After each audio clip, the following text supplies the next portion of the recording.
में इतिहास ही नहीं है। क्या हमारा देश में बड़े बड़े महारथी जैसा इब्राहिम छत्रपति शिवाजी लोग पैदा ही नहीं लिए? क्या है इसका रीजन? मैं कहता हूँ कि यहाँ पे बैठे अगर मैं किसी से भी पूछ लूँ कि महाराजा इब्राहिम जी के 4 वंशज, छत्रपति शिवाजी के 4 वंशज के नाम बताइए, तो यहाँ पे बैठे कोई भी लगभग कोई नहीं बता पाएंगे कि हमारे वंशज के नाम क्या थे। क्या हमारा इतिहास इतना झूठा है? क्या हमारा इतिहास बताने के लायक भी नहीं है? लेकिन यही अगर मैं यहाँ बैठे किसी भी 7वीं 8वीं कक्षा के किसी भी बच्चे से पूछ लूँ कि बाबर के बाद कौन आया था, औरंगजेब का पिता कौन थे, या फिर शाहजहां के पिता कौन थे, शाहजहां के बेटे कौन थे, तो वो इतना लंबा बताएगा कि आप सुन भी नहीं पाएंगे।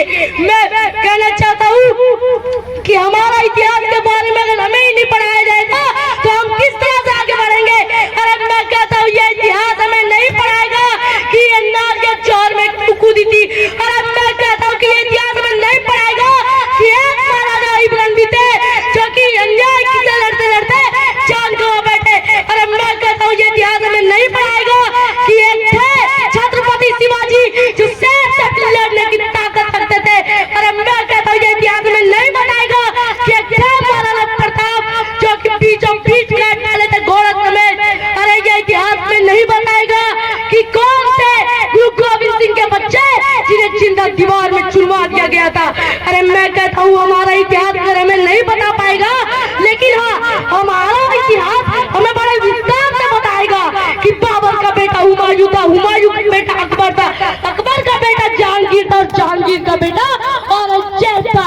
इसका कारण क्या है? मैं कहता हूँ इसीलिए मैं यहाँ बैठे हर माता पिता से हाथ जोड़ करके ये आग्रह करता हूँ कि जब आप अपने बच्चों को अकबर बीरबल की किताबें ला करके देते हो, जब आप अपने बच्चों को किसी कहानियों की किताबें ला करके देते हो, तब आप अपने बच्चों को अकबर बीरबल की नहीं, आप अपने बच्चों को अपने धर्म के बारे में बताइए। आप अपने बच्चों को इब्राहिम जी के जीवनी का किताब ला के दीजिए, आप अपने बच्चों को महाराणा प्रताप का किताब ला के दीजिए। आप अपने बच्चों को सबसे पहले अपना इतिहास बताइए कि बेटा हमारे इतिहास में भी थे महाराजा इब्राहिम जी, हमारे भी इतिहास में, हमारे भी देश में इसी पावन धरती में पैदा हुए छत्रपति शिवाजी।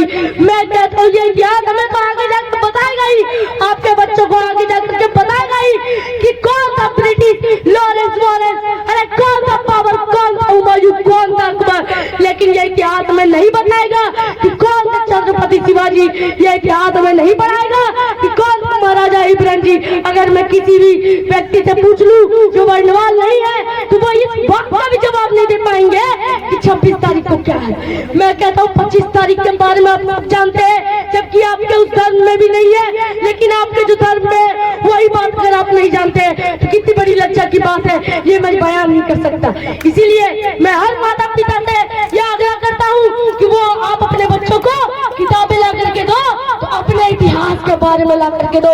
अरे आगे जाके वो बाबर, अकबर, हुमायूं के बारे में पढ़ेंगे, अगर नहीं पढ़ेंगे तो आपके इतिहास के बारे में नहीं पढ़ेंगे। अरे अगर आप अपने बच्चों को पहले से अपना इतिहास बता करके रखोगे तो जब वो आगे बढ़ेंगे, जब वो आगे बढ़ करके दूसरों के इतिहास पढ़ेंगे, जब वो पढ़ेंगे कि ब्रिटिश हम पर राज की थी, तो वो तुरंत बोलेंगे कि नहीं इस ब्रिटिश को भी मात देने वाली थी भगत सिंह। ये तुरंत बोलेंगे कि नहीं इस मुगल को भी मात देने वाले थे छत्रपति शिवाजी। वो तुरंत बोलेंगे कि नहीं इस गद्दार को भी पीठ से काटने वाले थे महाराणा प्रताप जी। धन्यवाद। जय हिंद महाराज, जय श्री राम।